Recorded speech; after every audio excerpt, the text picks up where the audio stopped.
Hello, my name is Colin Lynch, and I'm developing a new branch of science called Temporal Sciences, with the specific focus of study being on time and its downstream impacts to pretty much anything you can think of. So it's a very exciting area. I do believe that this could be the new branch of science that's needed to tackle some of the most pressing challenges that we have in modern science. I think temporal sciences could have some of the keys to unlock some of the doors that are closed to us currently.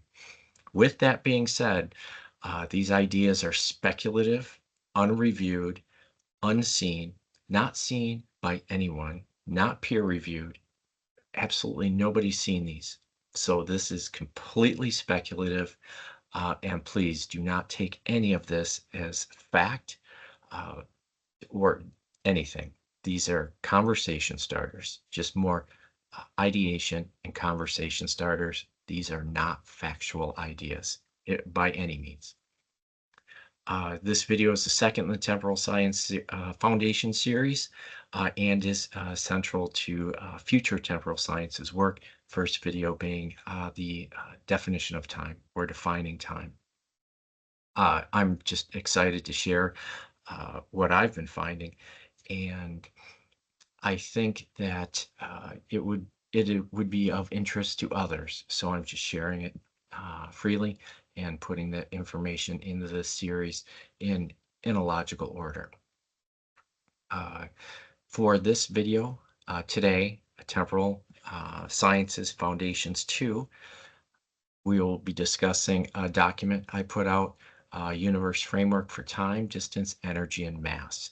Again, I call these documents. I wouldn't even call these papers for fear that they could be confused with peer-reviewed papers or something that is actually accepted by the outside world and is even remotely considered fact, of which this is not. The links to the papers, uh, the paper we'll be discussing today, and other papers or documents. The links to those are down below in the description, and they're in PDF form, uh, the very generally available form, and no cost, free PDF format. With that said, let's get started. For all videos, I always lead with the temporal equation, the foundation to temporal sciences, the key to everything. T equals D square root M over square root E. You'll notice, as I've discussed before, E equals MC squared is central to this. And so it's just a very exciting, and I'm getting some interesting things off this core equation.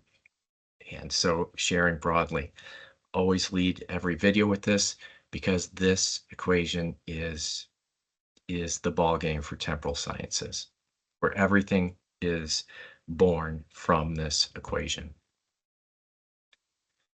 With that, today we'll be discussing a framework for the universe, an abstract, loosely, roughly mathematical framework, more conceptual in nature, and how time, distance, energy, and mass relate to each other, a framework for how they relate to each other potentially.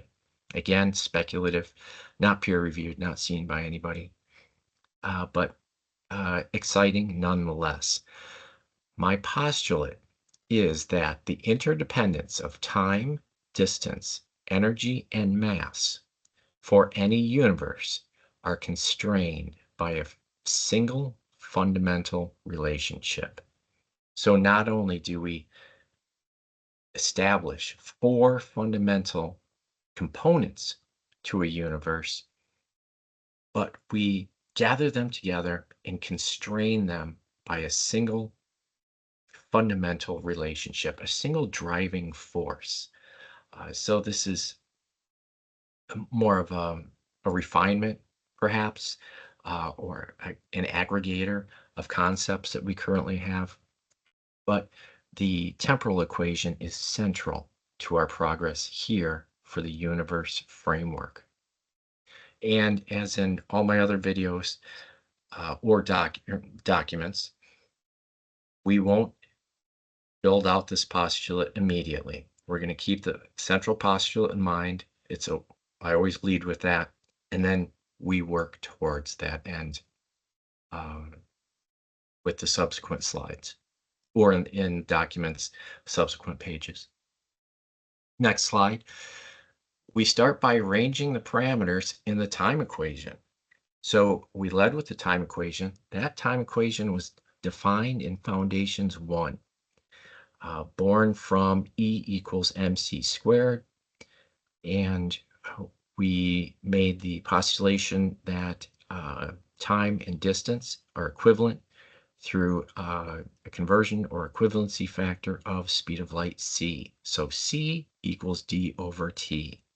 And then you'll see those combined in E equals mc squared to arrive at t equals d square root m over square root e, which is the temporal equation or the time equation. So we already see them combined and related to each other in the time equation. Time equals distance times the square root of mass over the square root of e. So for curiosity's sake, let's arrange all those terms to one side. We get d square root m over t square root e equals to 1. So that puts us in a very luxurious position mathematically because we can use cross multiplication property and other things with that proportionate relationship that you see there, where we've bundled all the terms on the left-hand side, or all the variables, and then they're equated to 1 on the right-hand side, 2 terms on top for the numerator, 2 terms for the denominator. Puts us in a very nice mathematical position. It gives us some extra options.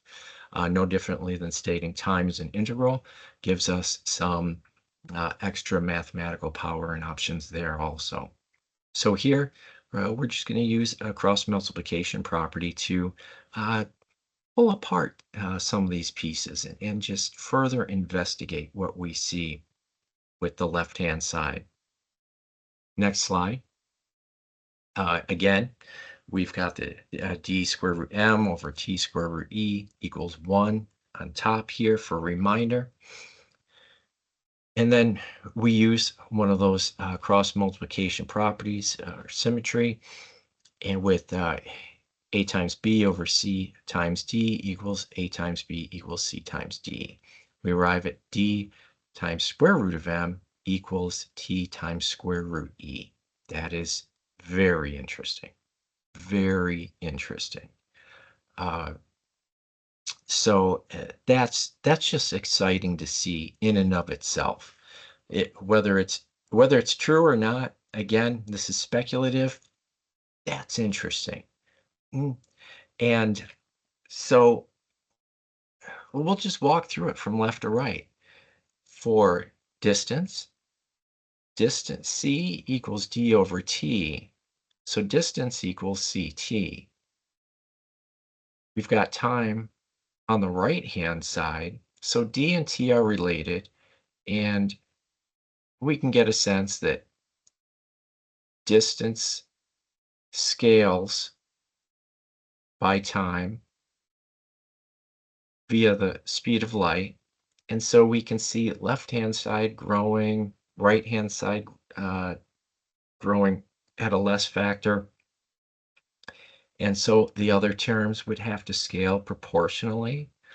And so then you can really start to investigate imaginatively and say, is this even possible? Is this remotely true? And we can start to unpack that.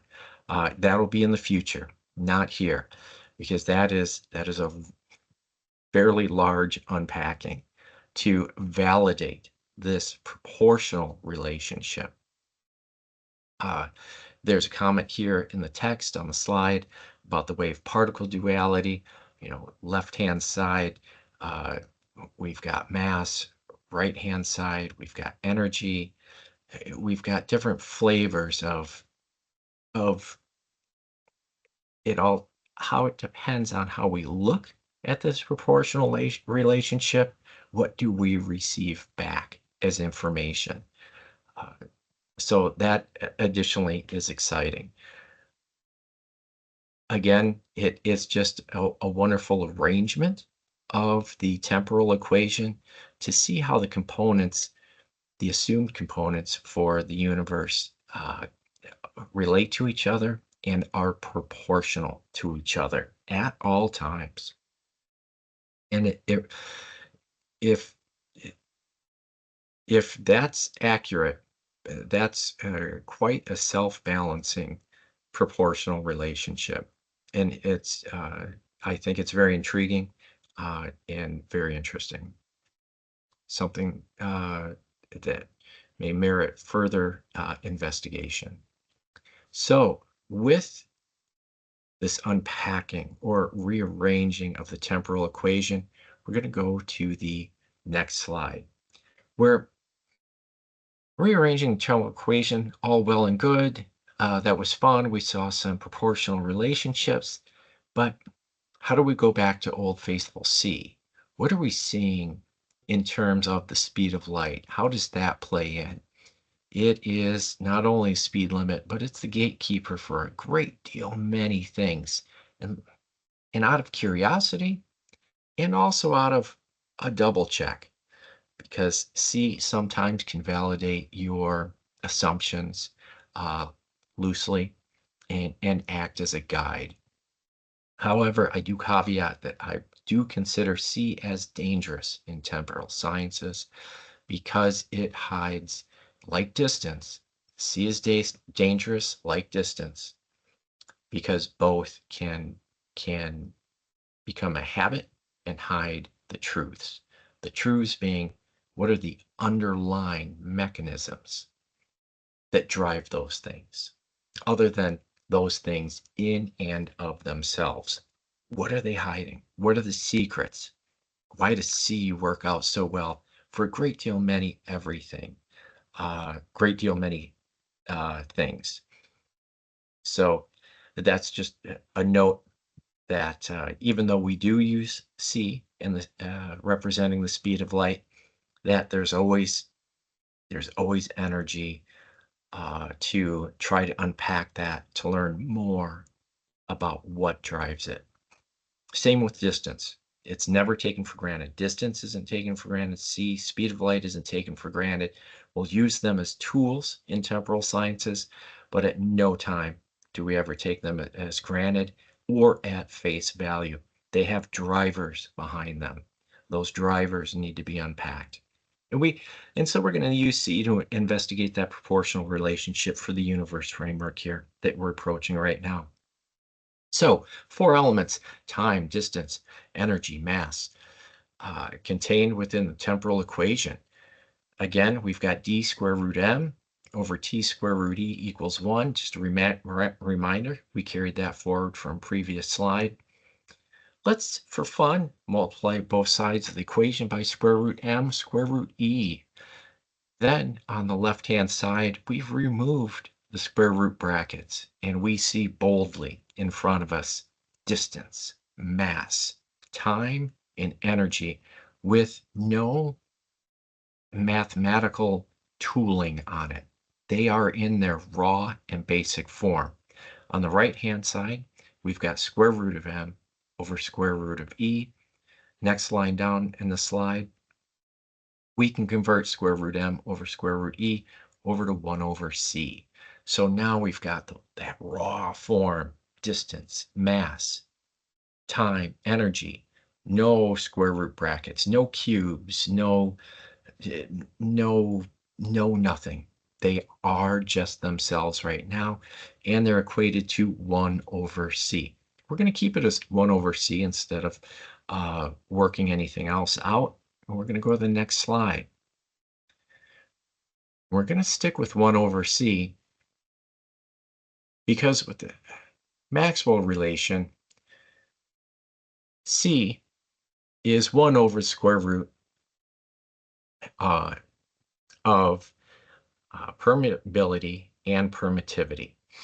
And so with 1 over c, we can remove that fraction and we can just have square root of permeability and permittivity looking right at us. So I find that very convenient. That's very nice. We come up with the left-hand side, distance, mass, time, and energy just looking at us. They are not converted. They are simply themselves. Right-hand side of the equation, like we just discussed during the last slide, we're trying to just take initial curious steps on removing C and seeing what's behind that curtain.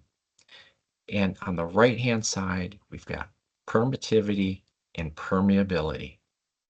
Now we've got the 4 basic elements to the universe on the left-hand side, and the best, what we know now, the driver behind C, which is permeability and permittivity. So that's exciting. We're starting to take off some layers, some math layers, square roots and cubes and all these things. And we're starting to take off variable name representations. And we're starting to see universe in more of its raw form. Now, I'm not going to read the next paragraph or so of text out loud, but the general idea is this is where we stop. Because we don't, I believe, we don't have that firm grasp of the basic driver behind the universe. What what is happening that dictates permeability and permittivity?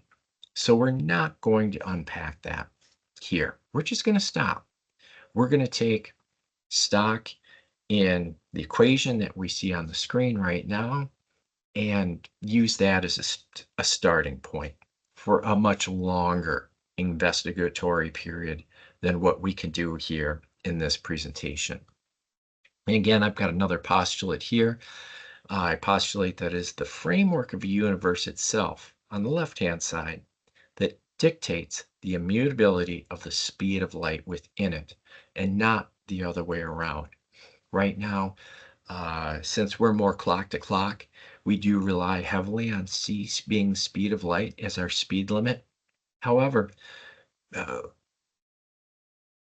why is that? We should always ask why about everything. And so, again, that's where we start to peel back C, go to the root, permeability, permittivity, and say why. Why is that?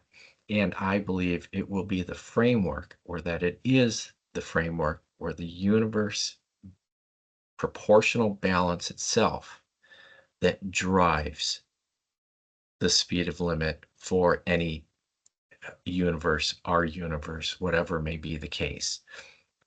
And so with that said, we're going to take our little uh, distance, mass, time, and energy. We're going to carry it forward to the next slide. And then we're just going to bundle it.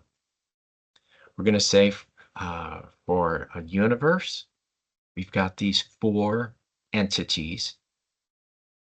And I'm going to say that they're driven by one fundamental force, their proportional balance, and how they relate and interact with each other in order to maintain that balance at all times is simply driven by one force or function.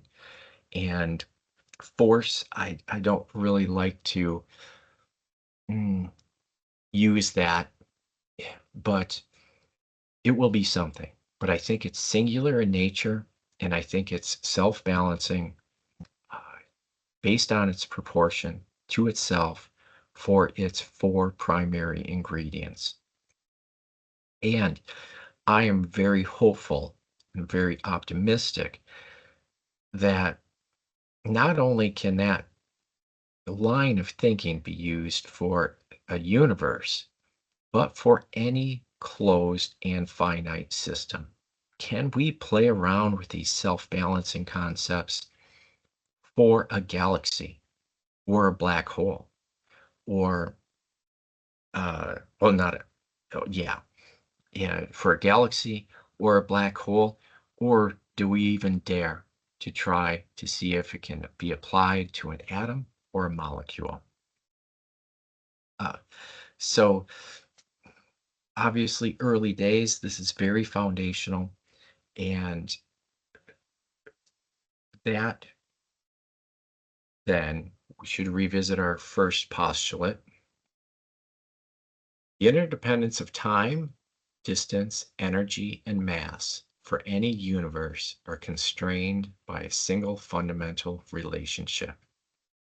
Well, I'm going to go back to the framework slide. I would say we've satisfied that postulate from a representation standpoint.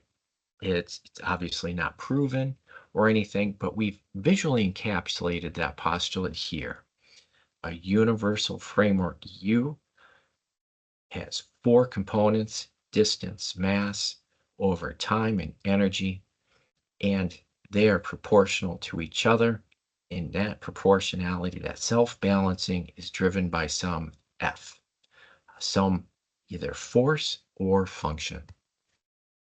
So this is central to temporal sciences and is another tool that we can use to unpack how time not only relates to other things, but perhaps drives it and is interdependent or intertwined with everything else. And so Foundations 2, this video here today is by far the shortest. Uh, and uh, there could be more built out here, but I think it would be noisy and interfere with the central theme of a rather bold assumption here. This four elements and a single force for our entire universe. So that's a lot to unpack from a curiosity and an intellectual standpoint. So feel free to go to the link below, download the universe framework document that's associated with this. There's maybe a little bit more information in there, but we've covered most of it. But if you want to refer to it, feel free to download the document and play around with that proportional relationship. Try to break it. Uh, Try to see not only where it wouldn't work, but see where it may work and investigate from all angles. I think it's very exciting. I think it's robust. I think it's uh, durable, and I really like the self-maintaining proportionality and balance. I think it's very elegant. If that's actually the way the universe is working, I think it's just absolutely amazing.